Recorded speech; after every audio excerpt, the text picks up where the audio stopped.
What is going on, everybody? My name is Ciara Lawler. Welcome to the week of Movie Mondays. This is the Heroes for Hire podcast. We're back again talking all the week's movie news, entertainment news, and just generally having a bit of a chit-chat about everything to do with film. As always, I am joined by my partner in crime, Mr. Sean. Sean, have you turned your mic on this Monday? Wouldn't it be, see, what I did, I stayed silent, so wouldn't it be great as well? You dickhead. The beauty of that is... For a second, I was like, oh no! See, we're doing it over the phone as well, so I could have just, dropped out for a second. But I was I was subverting expectations, Connor. Oh... Comedy is a unique thing. Sometimes it just doesn't work, and sometimes it doesn't also work. Wait, so then what just happened then? Because that clearly works. Okay. Sean, as we said, last Monday we tried to record this Movie Mondays. The mics failed us, so we had to do a special Tuesday-Monday episode. Don't ask us logically how that works, it just did. But now, this week, we're back again with all of the week's news. We have hot goss coming out this week. Are we a goss pod now? I think we're a goss pod. We're just here for slander and rumours, as always.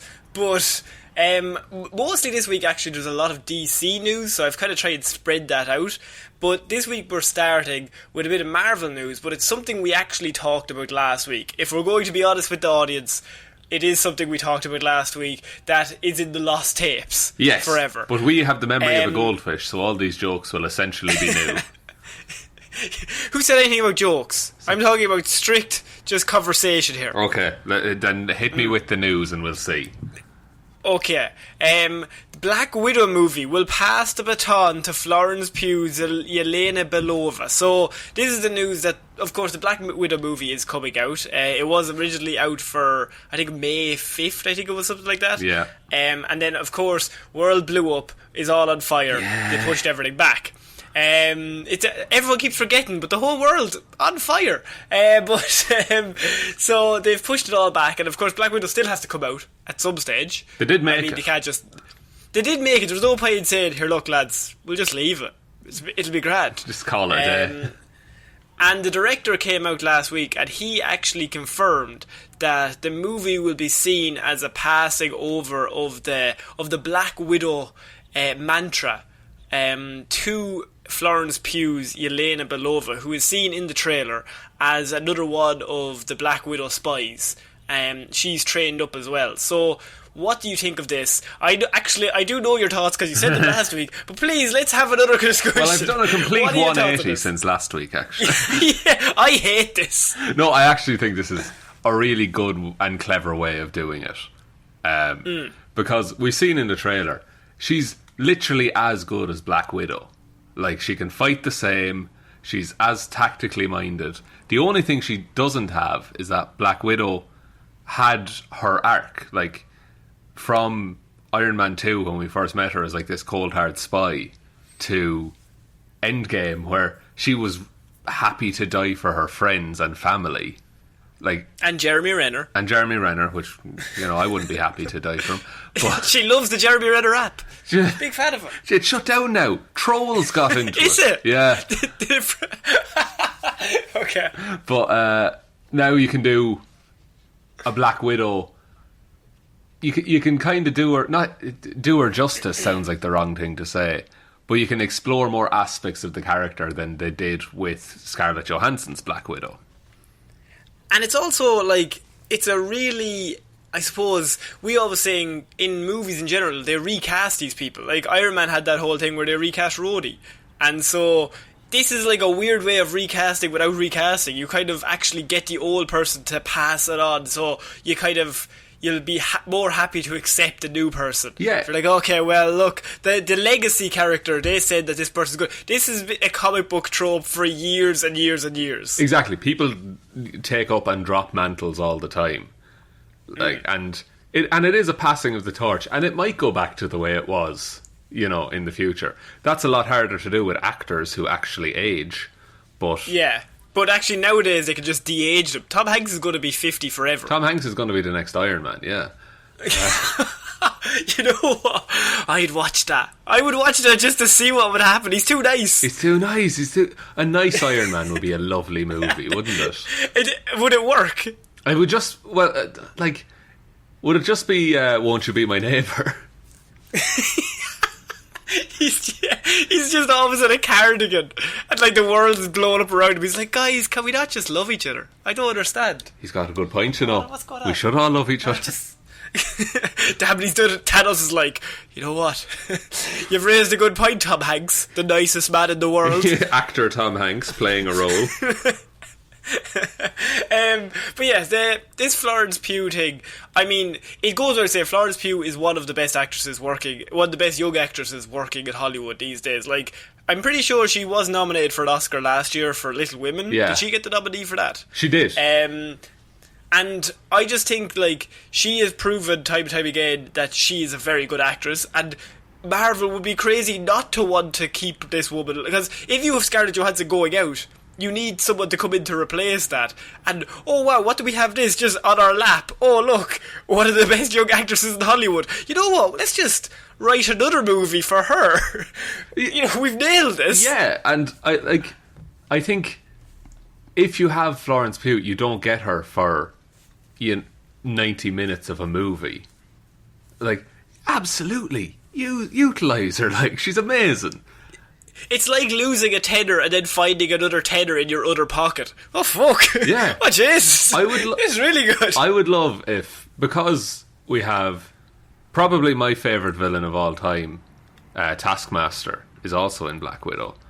I would love if Taskmaster survived. Like, they don't do the Marvel thing of killing off the villain in the movie. I would love if Taskmaster survived and became like this foil to the new Black Widow. But I think you can't have Taskmaster around. I think they're going to have to kill him. He's too powerful. I mean this with the most respect to the Mr. Master himself. But the Master of Tasks, fair play to him. But I think he's too powerful. Taskmaster's whole power, if anyone doesn't know, is that he learns. Every time he loses a battle or every time he sees someone fight, he learns and gets better and learns their moves and just adapts them into his own repertoire.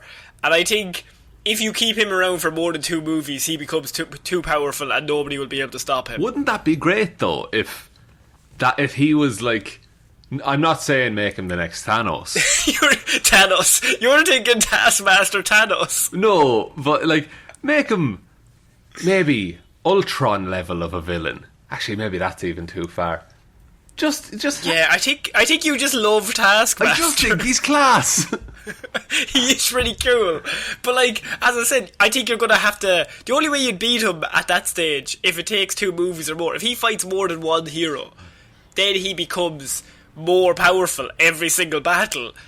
And so you have to get rid of him as fast as possible, otherwise, I mean, short of a nuclear bomb, I don't know if you're going to be stopping him. Yeah, I get it. You have to beat Taskmaster by being cleverer than Taskmaster. And maybe that is what this movie's about, but I absolutely think Taskmaster is going to kill... Actually, no. I don't want to say it, because he's... I think we've watched the trailer twice, and I'm pretty sure we've already called it. Yeah. But so maybe somebody has to listen to that. But yes, Taskmaster, I'm sure, will have blood on his hands. Yes, perhaps David Harbour's blood. That's what I'm saying. We're not giving away names, but maybe somebody with the initials DH might be killed. David Hasselhoff? I'm not saying it. David Hasselhoff. He's going to come back in like, guys, I'm Nick Fury again. And then they shoot him. No. So yeah, Florence Pugh will be replacing is the wrong word, but she will be taking over the mantle of the Black Widow name, I suppose, in future movies. And I think this very much, like, this shows an even brighter future for Marvel, because they do have to rebuild. Like, it's a whole sports analogy, but you have this great team. Say there's this great sports team and everybody's 27. They're all eventually going to get to, say, mid-30s and older. And then the best teams normally replace those people with, like, younger people that are just as good, and that's the hardest thing in the world, to do that transition. And Marvel are in that weird area now where they've won the cup with Avengers Endgame, and now they have this team that are all kind of getting on a bit, and they're like, we're going to have to replace them. So they're bringing in the younger, newer generation. And I think if you have Tom Holland coming in and you have Florence Pugh, you still have Black Widow or Black Panther there as well. Like, that's a fairly strong lineup, that you're getting rid of Iron Man, Captain America, but you're bringing these people in that hopefully will be strong enough to replace them. Yeah, and because do you remember at the end of Age of Ultron, there was that shot at the end with, quote-unquote, the new Avengers. Yeah, they were not good. It was such an odd hodgepodge of characters. And we all thought, oh, is that what we have now? That's literally it. But, like, now there's fucking a billion Avengers, so we're grand. Who was it? It was Scarlet Witch, Falcon, Vision, Cap, and Vision. Black Widow. Oh, wow. And, the chemistry. and War Machine. War Machine. Fuck off, War Machine. Boom, you looking for this? But yeah, I just think they needed to replace these people, and like, you might as well. Marvel have all the money, just get all the best actors and actresses in the world and just bring them in and pay them $70 million per movie. Yeah, that'll make them act well.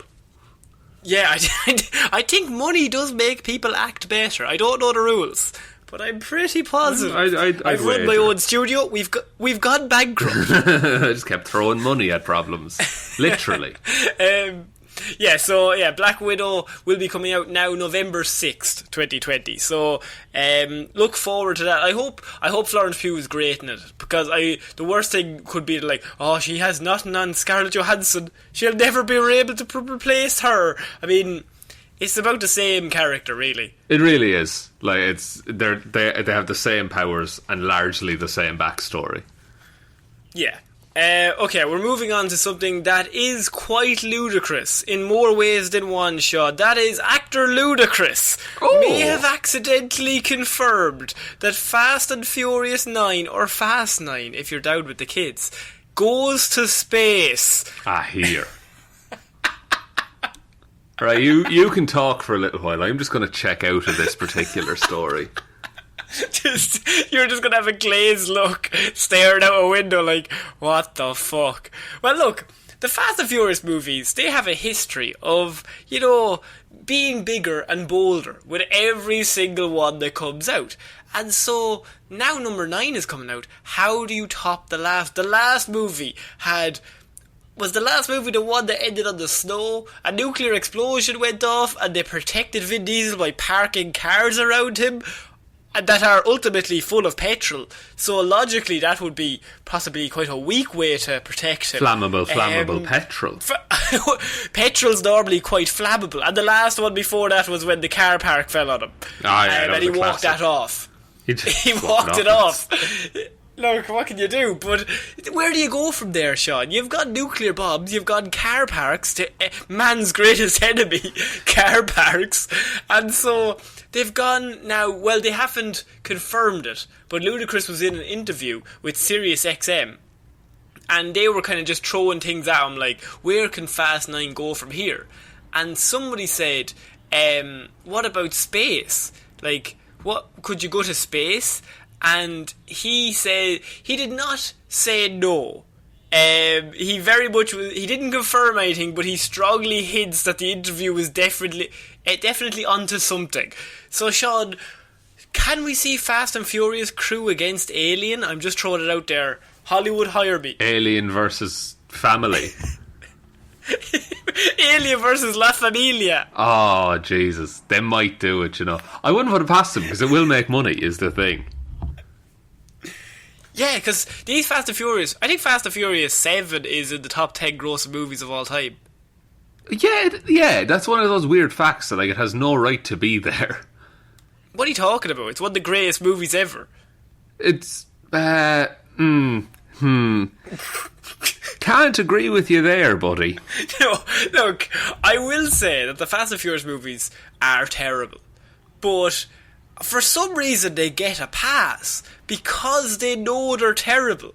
And I don't know why, but like, if you just walk in and I'm going to turn off my brain and we're just going to have a watch of this movie.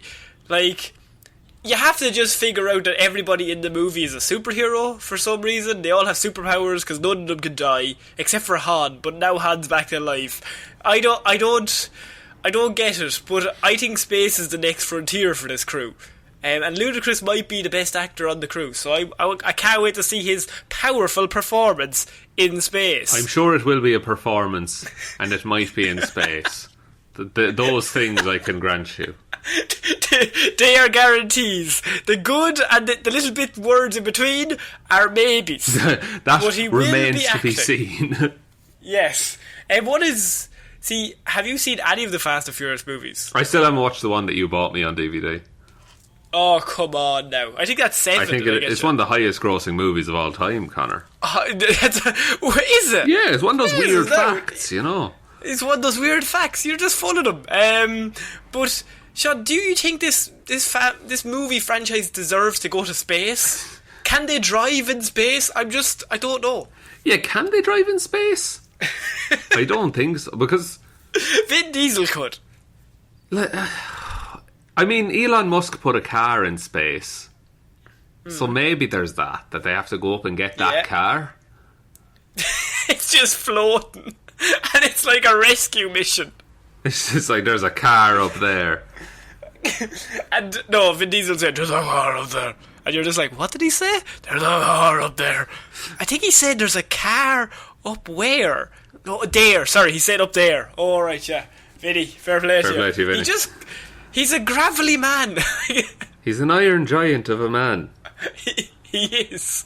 But I think car floating in space, and then you have to have a break-in Mission Impossible style scene where they have to somehow get the car without setting off space alarms. But there's no reason for the space alarms. They're just there. Yeah, who's going to come up and get you in space?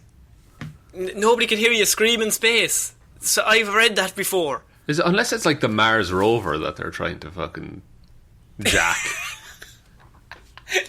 They're adding NOS to the Mars rover. That could be it, you know. You know what? I would like to watch Vin Diesel driving around Mars, just fucking... He's doing drifting. Surely you can only drift on Mars. The gravity, Connor. Is it a Tokyo drift if he's on Mars? No, I don't think it's so. It's a Martian drift. It's a Martian drift. Call it Martian drift. Call it Martian drift, lads. If you call it Martian drift, I'll watch all the movies. Yeah, I would start from one in the same day and watch them all. If you call it Martian drift, I would marathon that shit. Oh my god. Yeah, so they are going to space for Fast 9. I cannot wait to see the idiocy that follows. Just keep throwing people into the movie. Like, they have John Cena coming back, or coming in. Sorry, Jason Statham's there. We haven't talked about this. Have you seen the thing that they did with John Cena and Bray Wyatt? What? Bray Wyatt set up like because, sorry, for anyone who doesn't know, WWE can't do... they can't have audiences at the minute. So yeah. In one of their WrestleManias, not WrestleMania, in one of their just weekly shows, they had... This is a loose thread. Here we go. Okay. They had a thing that Bray Wyatt, who's like... Connor, can you explain Bray Wyatt in like 5 words? Oh, weird. Big. Dreadlocks. Weird again. Big. Excellent. He's that kind of dude, and he's a cultist. And he trapped John Cena in like this weird fucking Blue's Clues children's playhouse room. And then he goes through this whole thing, and then at the end of it, it's all in darkness, and Bray Wyatt kicks the shit out of John Cena. And here's the thing, John Cena prior to this had said, I will put an end to the most overhyped wrestler of all time. And then as Wyatt is beating the shit out of John Cena, those words play in the background, and it's a fever dream, and I'm obsessed with it. Do you know what? There is nothing funnier than hearing you describe this to me. This is amazing. Also, this is Movie Mondays. Nothing to do with any sort of wrestling in any way. You mentioned Cena. I did. I mentioned John Cena. That is the trend you're going with here. But I'm fascinated to hear your thoughts. We will wait until we stop recording, and I'll give you a talk through and figure out what's going on here. But I know what you're talking about. Anyone who wants to watch it, it's probably on YouTube. But it's but weird. John Cena, you won't be able to see him in it. You know what I mean? Oh, because he's always waving his hand. Yeah, he's just Does he ever always, do he's that in the always Fast protecting movies? Yes, he will. It'll be very like Expendables, I think. I think it's very similar in that they know what the audience want. Yeah. So, like, Chuck Norris is in the Expendables movie, but he's, like, giving thumbs up. Right, it's pure meme fodder. Yeah. Okay, so we're moving on to our next piece of news. Bray Wyatt defeats... Warner Brothers is developing a Constantine movie, or film, with Justice League dark tones, and this is linking into another story we have, that they are also producing a Zatanna movie at DC and Warner Brothers. These are two rumours that Warner Brothers are working on these, but Sean, this would very much link to me, or show to me, that they are hoping to do a Justice League dark film, if they're bringing in these two characters. So John Constantine is sarcastic British detective man who talks to dead things. True. And Zatanna is a magician who's far too powerful. Who's really powerful, yes. We covered her on Hero Zero on Friday. Yeah, so, first of all, we got a Constantine movie. It was interesting. I'm not against them making any of these movies. Do you think Justice League Dark can happen in the current DCEU, if there is one? I thought the Justice League Dark movie came out in 2018, boy. Holy but God, he got him. They don't like lights, filters. It's always raining. Just dark, gritty and rain. No, I think that you should probably do a Justice League movie right before you move on to Justice League Dark. Now that's just my thoughts. That I would probably get all your ducks in order, all your ducks in a row, before you tackle Justice League Dark, which is very much a different team. Justice League Dark was set up as a way to counteract like magical villains kind of thing. So you have the Justice League, who are there to fight the Joker and Lex Luthor, and Justice League Dark is there to fight all the wizards that do be turning up, trying to turn back time. More than you'd think. More than you think. And so John Constantine is there, he's in the team, and him and Zatanna actually have had a lot of romantic relationship on and off for several years in the comic books as well, so it would make sense that they develop both of these characters. But it is interesting that they're going this way, and the rumour why they're going this way is because, according to Dead Direct, J.J. Abrams will be producing the Constantine movie through his Bad Robot Productions company. So J.J. Abrams was linked to DC for a long time recently, and they didn't know really what project he was going to be working on. They want him to come in to direct the Superman movie as well, but he's clearly somewhere behind the scenes. JJ is fairly high up, that they want him involved. They looked at the number 9 Star Wars and they said, that's the guy. So that's what we need. That's the guy we need. We need more of this. It would be classic DC to look at Star Wars 8 or Star Wars 9 and go, you know what, that's not actually that bad. It's not as bad as Justice League. Yeah. Fucking get that movie we made.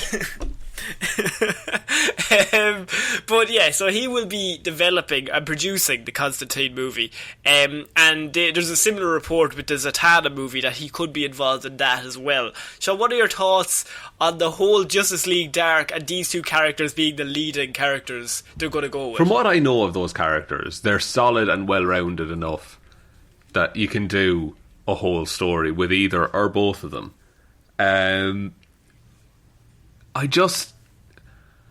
I don't think this, regardless of how good this movie does, I don't know that it'll do well at all.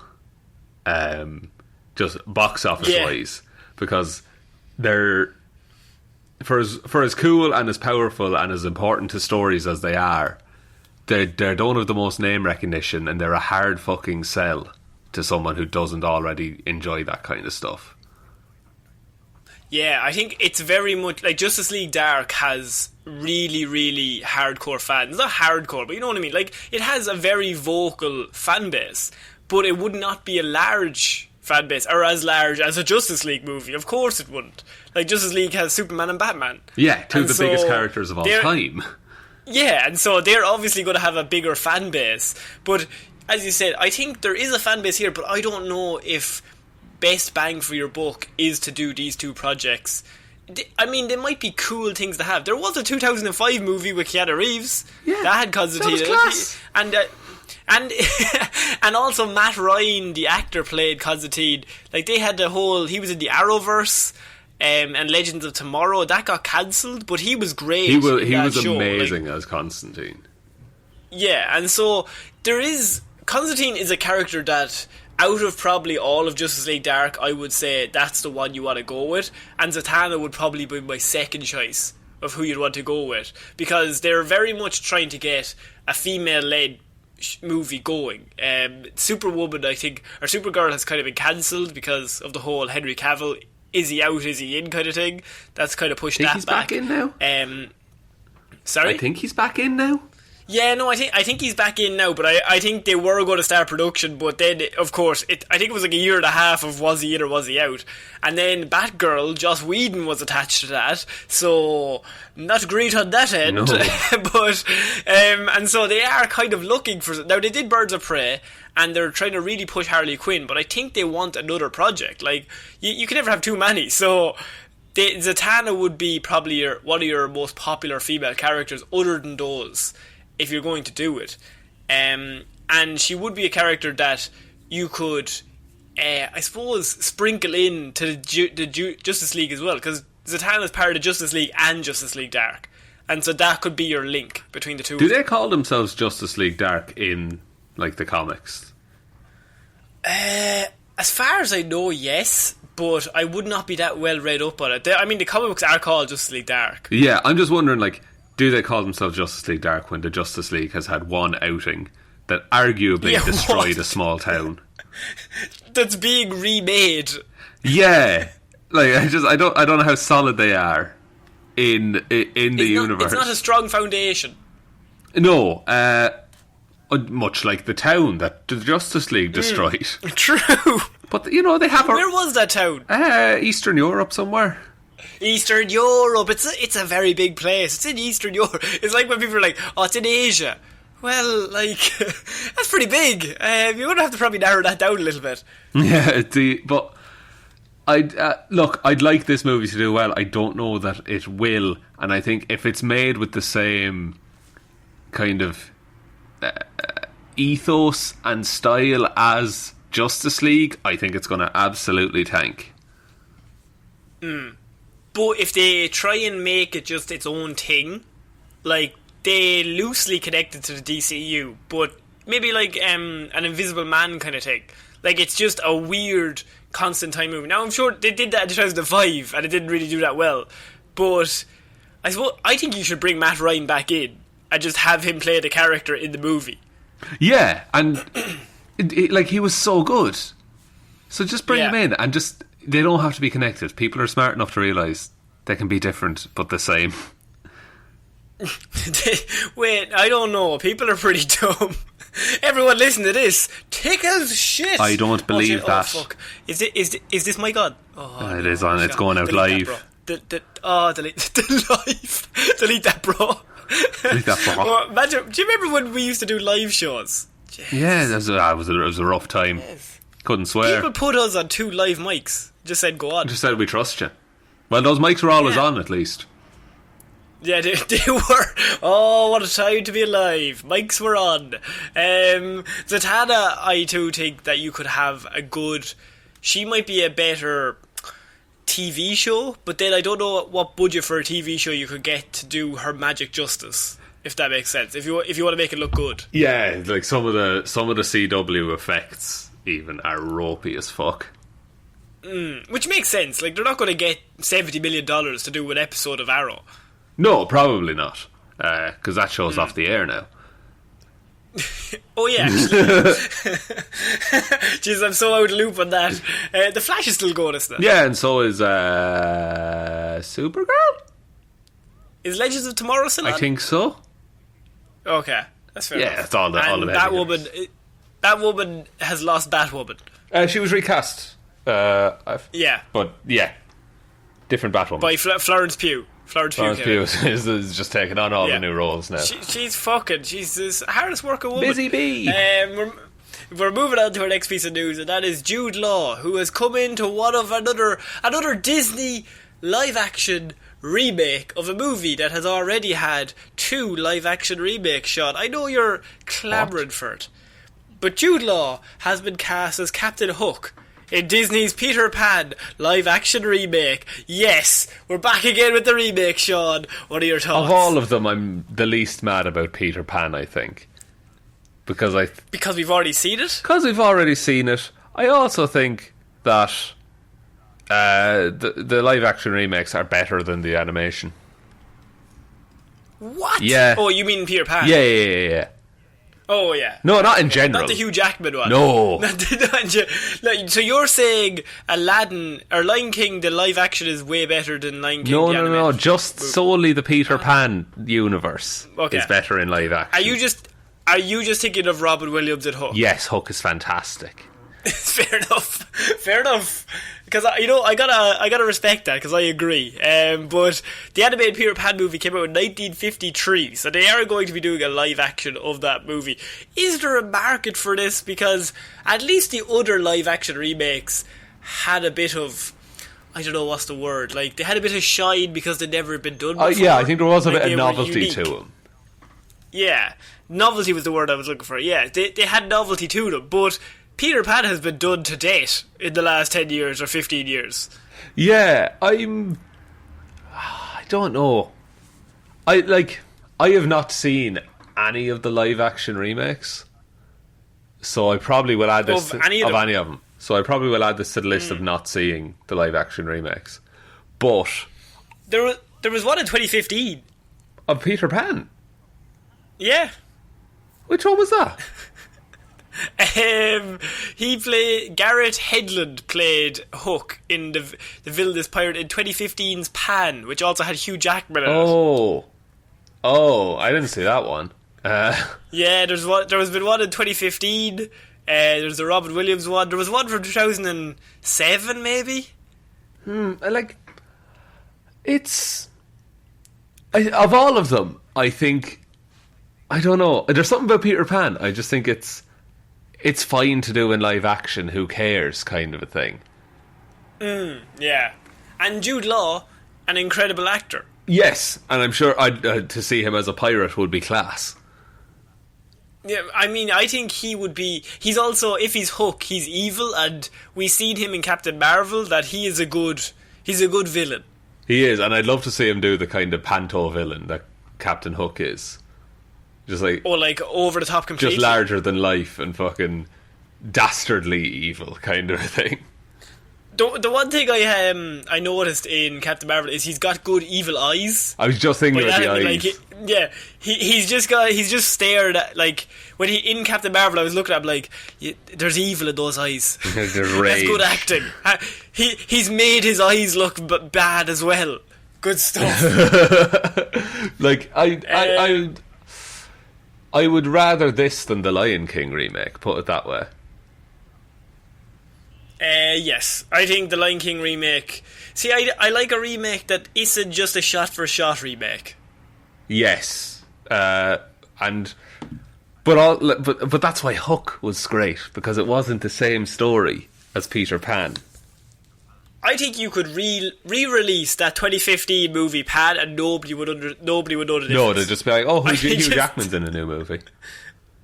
Oh, is he? Oh, jeez, I haven't seen it. Nobody's seen that fucking movie. I didn't know it came out. Yeah, no, it did.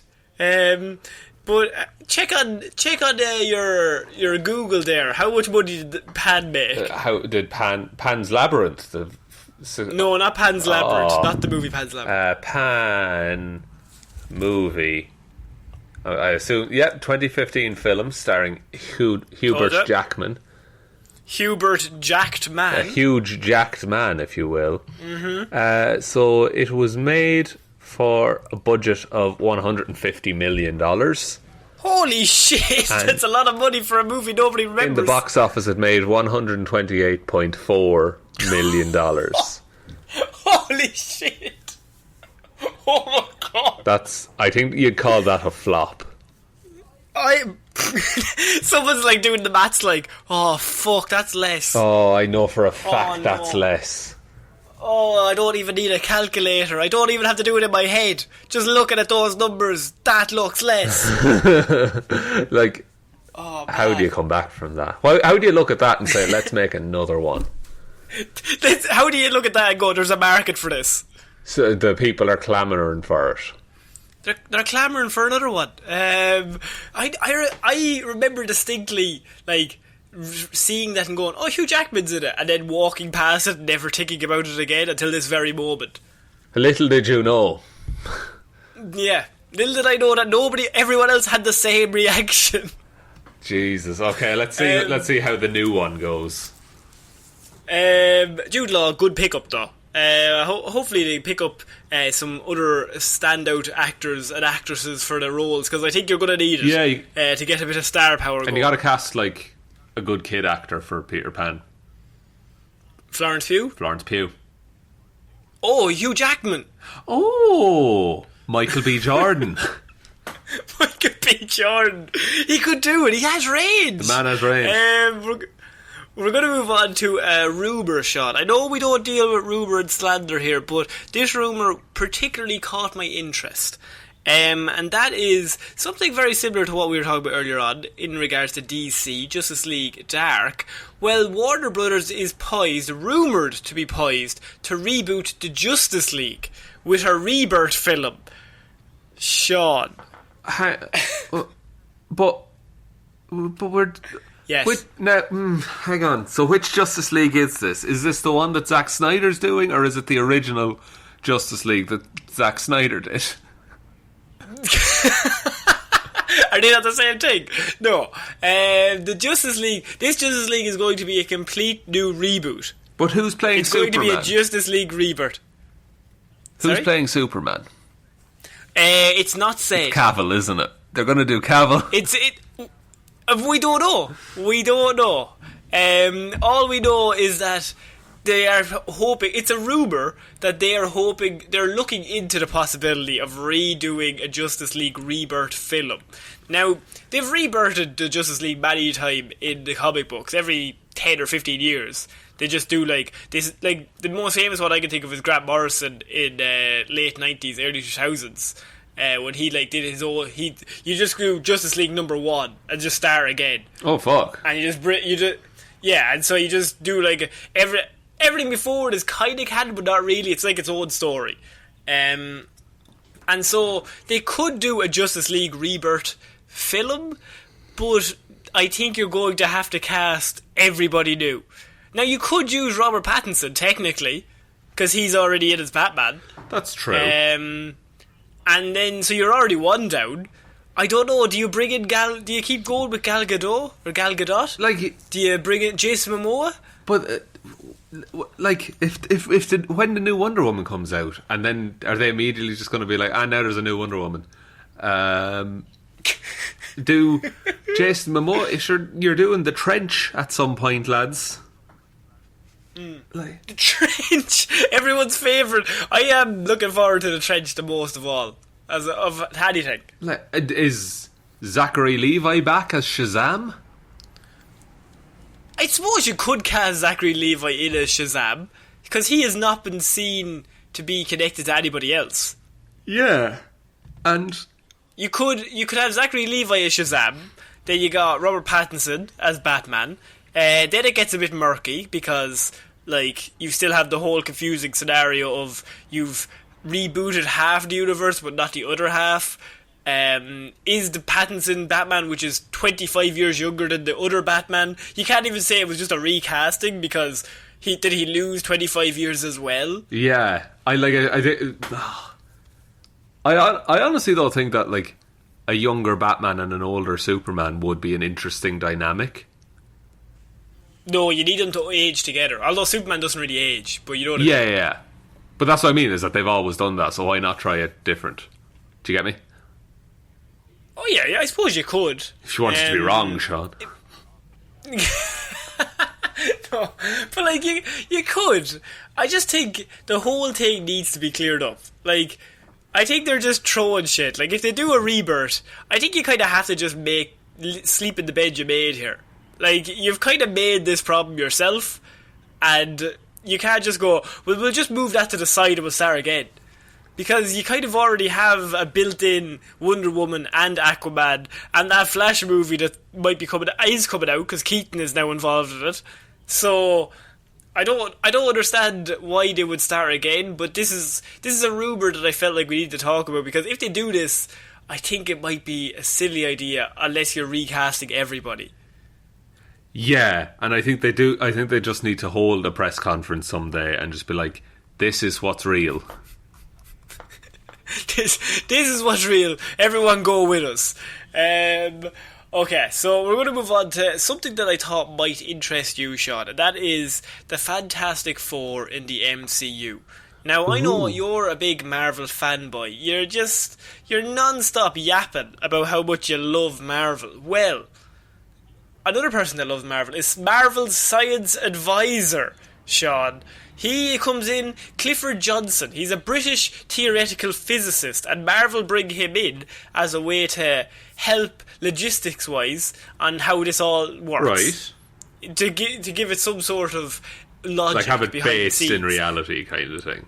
Yeah. And he says that the Fantastic Four needs Black Panther's help to join the MCU, in his opinion. He says Wakanda and the Fantastic Four should connect at the beginning, and I know how to do it, he says. I think it would be a cool wink to the comics and another way to show diversity in science to have the entry point of the Fantastic Four into the Marvel Cinematic Universe happen because Shuri and the Wakandans discover them in some extra dimension and bring them into the MCU. And then he says, if they call me, I'm willing to go to town on that. Oh, this guy is a dude. I love him. I just thought, Sean, you would want to know about this. What are your thoughts? That's a genius idea. Like, because it doesn't make sense for, at this point in the MCU, for the Fantastic Four to suddenly begin. So if you can haul them out of a dimension where they've already existed for some time, then why not? Like, because then you have all the characters are developed, and then it's just you're bringing in 4 new characters. You're not establishing 4 new characters. And I'm not telling Marvel and Kevin Feige what to do, but if you're bringing them in from another dimension, it would be a way to get Chris Evans back into the fold. I mean, he's not doing anything else. Just to recast him as Human Torch. And imagine he got out, and they're like, we're bringing you back, Chris. We're bringing back the original Fantastic Four team. Johnny Storm, he's back involved. I don't think that'll happen. No, but I like the idea of Shuri being the one to bring them all in. Yeah, because she's canonically the smartest person in the MCU. So, and the Wakandans have the technology. Exactly. Now, I don't know if they have extra dimensional technology, but it's very easy for them to get it. You just write it that they get it now. I literally write those words on a script and hand it over, and they're just like, oh, jeez, we have it now. Fair play. Yeah, like, and maybe it's in collaboration with others. Like, it's not just Shuri was tinkering around in her bedroom and discovered a portal to another dimension. Like, have it be, oh, the Wakandans have been working on interdimensional travel for decades, and Shuri cracks it, or something like that. And, like, just imagine a scene, like, Shuri cracks it, she goes into the extra dimension, and the people they bring out, the first person through the portal is John Krasinski. John Krasinski with grey on his temples, and Emily Blunt behind him. And Michael Chiklis. Michael Chiklis and Michael B. Jordan. Michael B. Jordan, of course. And they'll say, didn't you try to take over Wakanda one time? Wait a minute. Killmonger, is that you? Is that you? That's you. No, I think if they bring him into Marvel, Krasinski Blunt has to be the way they go, surely. Oh, you're at this point, I think the internet will really tear into anyone else, and I don't think that's a reason to do anything, but I also want them to do John Krasinski and Emily Blunt.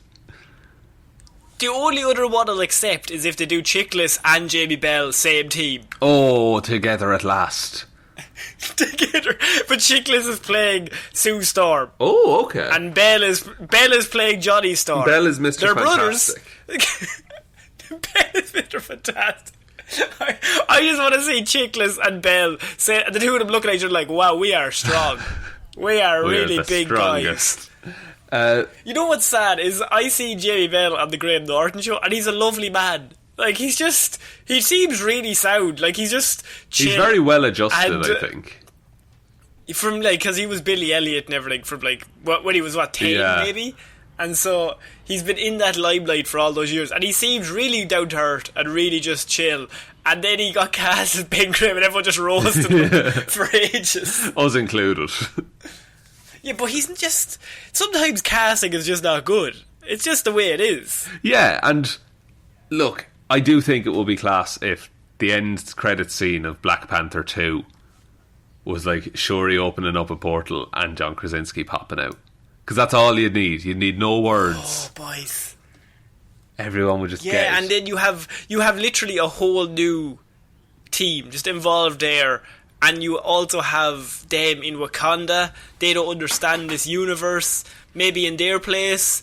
I mean, are they a set-up team? Would you like them to come in as, like, they're famous as the Fantastic Four in their universe? Maybe, but I also think it could be interesting if... Because there were rumours kind of towards the release of Endgame that the next villain was going to be Annihilus. Who... Annihilus is this... He grew from like a single-cell organism and he feared dying, so he just became like a tyrant and killed everything in his path, so he would never die. And he resides in the negative zone, which is somewhere you can go from all dimensions. And so I think it would be really cool if Fantastic Four lost to Annihilus in their original dimension, got trapped in the negative zone, and Shuri found them. And so, oh shit! Is that not Jake Gyllenhaal in Spider-Man: Far From Home as well? Very similar. It's the same logic. Yeah, and I don't think that's a bad story arc either. Like, I would also like if they told Peter Parker this and he immediately distrusted them. Yeah, he's just staring John Krasinski out of it, just looking at him like, "What are you hiding?" Heard this before. Huh? This is all fake. None of this is real. Don't listen to them, Shuri. Don't listen to them. And he's just like Tom Holland freaking out in the background as Shuri's like having a conversation with them. He's like running around like trying to punch the people. He thinks they're all fake, and he's like punching actual humans. Like he forgets he's not wearing the spider suit, and he just keeps whispering instant kill. Damn it! Fuck's sake! I don't trust him. That man has been burned. It would fuck with your brain. Oh, he's been through a lot. He got hit by a train. He's been through a lot. He did. Yeah, I don't want to go back to Holland. Don't trust him. Tom Holland? Oh, good. We're moving on to our next piece of news, and that is Power Rangers movie reboot. Details hint at entirely new team. Who gives a fuck? Now, what are you talking about? So the Power Rangers movie came out in 2017. Recently. And recently again, and they brought in all these new actors. They were like, this is going to be the next big thing, and it was not great. It was meh. Pretty shocking. I wouldn't say bad. It was just meh. And it kind of came and went without much hearsay. And so now they're going to do another reboot of the Power Rangers, and they're going to cast another whole team. Sean, does this world need a Power Rangers movie? Like a Teenage Mutant Ninja Turtles movie, is it something that the world always needs to have at some point? I think it's one of those franchises that you can just... Either you're real into it, and that's great if you are, but if you're not into it, you can flick it on, or just, if you're, it'll kill some time, or you can just put a load of kids in front of it and just be like, here, shut up for 2 hours. So I think, and I think they're cheap enough to make in general. See, now you know me. I was a big Power Rangers guy. When I was 6, the Power Rangers were my life. Yes, of course. And so, and I've told this story before that we used to have, shockingly enough, a video store in this town. Ooh. And they used to rent videos. It was outrageous. I went to 123movies.com and then I rented a movie. No, you walk downtown and then you went into a store and possibly an old man gave you a video and you had to give it back to him possibly the next day or the day after. But he only had 3 Power Ranger videos and I rented them on a loop for about 12 months. And they were good, but I've seen every single one of those episodes like 1.5 million times. You know when you're a kid, you just like rewatch shit over and over again. Yeah, because you forget. So I was... Yeah, you forget. It was very short memory. I was like, I don't know if they're going to get out of this. After seeing 700 times watching it. Fuck, I think Ivan Oozes, he kind of has them on the ropes here. Oh, fuck. Don't know how they're going to get out of it. But I watched the 2017's Power Rangers and I did not feel that much nostalgia for that. Like I would be probably the target audience for this. Yeah, like a big fan of the originals. And I did not feel the same kind of, oh wow, yeah, this is pretty cool. But I think a Power Rangers movie can work, guys.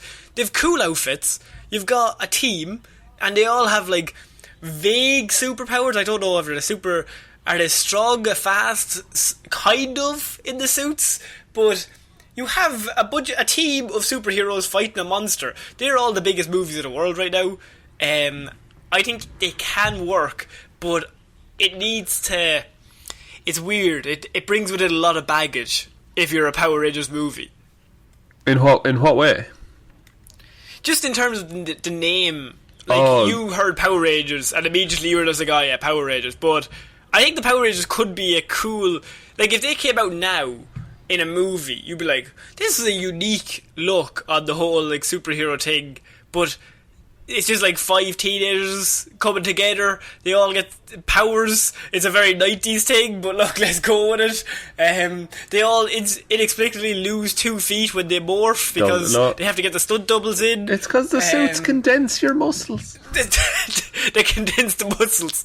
There's like, I think there's 1 or 2 scenes where Tommy is like the White Ranger and then he morphs and he's like 6'2" in normal height and then he turns into like 5'5". But yeah, they are going to be doing a reboot of the Power Rangers movies. Now, the one thing that they say is going to make this stand out is that while a male character has often led the Power Rangers, the new film is said to be focused on casting a female main character. So in regards to just, they'll still have the 5-person limit, but or maybe it would be a slight expansion of the 5-person limit, but it will be led by a female character instead. But I think that's, who cares? Go for it. Like... but yeah, so they are going to be doing a reboot of the Power Rangers. I'm interested. I'm always interested for the first trailer. I want to see what the first trailer looks like. Yes, like just make the trailer as good as possible, because the trailer for Power Rangers 2017 was really hated from what I remember, and that's the trailer. That's meant to be like the best 3 minutes you can pull out of a movie. Yeah, and it just wasn't. It didn't grab you. No, so just make a great trailer and lean into the superhero thing, because that's what sells now. Yeah. Okay, so we are going to be finishing off Movie Mondays this week, Sean, with the Batman movie. Now, this is news that is actually pretty big, and it is classic Warner Brothers, classic DCEU. The Batman movie will be launching its own film and TV universe upon its release. Yes! What are DC good at, Sean? They love establishing a universe and then filling it with wild and interesting adventures. They love just skipping steps 2 to 8. Yeah. They just want to get straight to 9. So that means that there's a bajillion villains in this Batman movie. They're all getting this. They're getting a Joaquin Phoenix style origin movie. What else? They'll set up Justice League again, the new one that they're doing. You also have Colin Farrell. He's playing the Penguin. I'm sure he'll want his own thing. He You've got demands Zoe it. Kravitz. He demands that Zoe Kravitz is playing Catwoman. She could have her own thing. So what this all stemmed from is that the Warner Brothers, the Batman movie spin-off, will be on HBO Max, and it's going to be a new Batman universe that they're just specifically for Batman. And I think it's a kind of case of like Agents of S.H.I.E.L.D. style, that these will be on in the background and hopefully they will link in, but I think if you have the Batman characters, that's going to be way more interesting than an Agents of S.H.I.E.L.D. show. Yeah, Agents of S.H.I.E.L.D. you do not have to watch at all to get what's going on. Yeah. And so this all stems from Pattinson coming in as Batman after Affleck. Then they were just like, oh, it might just be a recasting, but they've also got Jeffrey Wright in as Police Commissioner Gordon. Andy Serkis is playing Alfred Pennyworth, so they're taking over from J.K. Simmons and Jeremy Irons. So, like, this whole thing is brand new. And so what they want is to set up their whole HBO Max universe there, that you can kind of go there and it's like a Batman-centric thing. And the first show they're going to be doing is going to be Gotham PD. And so it'll be focused on, I'm assuming, Police Commissioner Jim Gordon, but I don't know. Who historically cannot trust anyone that he works with. True, and is that not just the plot of Gotham? That's just Gotham is all they're just making that, but with Jeffrey Wright. But they said Gotham PD. Of course. So it's a different show. It's got 2 letters, Sean. Like, okay, so it's a police unless this is Brooklyn Nine-Nine with Batman. I don't know if there's an audience for that. See, okay, so if Robert Pattinson is Batman in this universe, okay, yes, and this show is called Gotham PD. The only reason Gotham PD gets anything done at all is because Batman helps them. So are you telling me... So Robert Pattinson's acting double time. Are you telling me Robert Pattinson is going to be featured in this as much as Batman is featured in every instance of the Gotham Police Department doing anything? Maybe slightly less. I might say he will appear for the first episode. Or he'll appear in the last episode, but you'll just see his silhouette. It'll either be first or last. He's not going to appear in any other fucking episode. It'll be Smallville, where at the end you'll just see the back of the suit, and that's it. Which is ridiculous, because I think Gotham PD is the most uninteresting. It's the most boring way you could have gone about this, because we've spoken before that Spider-Man and Batman are the 2 characters in comics known that they have a whole host of characters surrounding them that are incredibly interesting. There's a whole universe there that you could use. And Batman in particular has the Bat family. Like, it's built in for fucking TV shows and sequels and sequels and just these things going on in the background while he's Batman, because that's how the comic books work with Batman. Like, Batman has its own line. Batwoman, Batgirl, Nightwing, Robin, they all have their own thing going on, and then when something big happens, say in a movie, they all come together to try and save everybody. But Sean, this could lead to a Batgirl and, more importantly, a Nightwing TV show that isn't Titans. Thank you very much. That would be good. And at the risk of sounding like a Marvel fanboy here, wouldn't it be great if characters from the movie went off and had, as you're saying, their own side stories in a TV show format, and then, as you said again, reform in the movie? But it sounds like they're just trying to make shows themed around Batman and not have it connect in very many ways. In regards to the Gotham PD kind of thing. Yes, and also, like, it's what they're at now is it's like the Netflix Marvel stuff was. Is how I think it's going to go. Like, there'll be comic characters, but they will have no weight or impact at all into what's going on in the movies. Oh, don't say that. I would actually rather they didn't throw Nightwing in then. Do you get me? Like, and I think a Nightwing series of all of them possibly could work. I think that's the one way. That would be the one. That and Batgirl are your 2 like surefire ones. If you release the 2 of them, people will watch them. Yeah, because Nightwing is better Batman. He's nicer. He's nicer Batman. And there's a lot of people, such as myself, who prefer Nightwing to Batman. And I think he's a more interesting character if he grows up on that.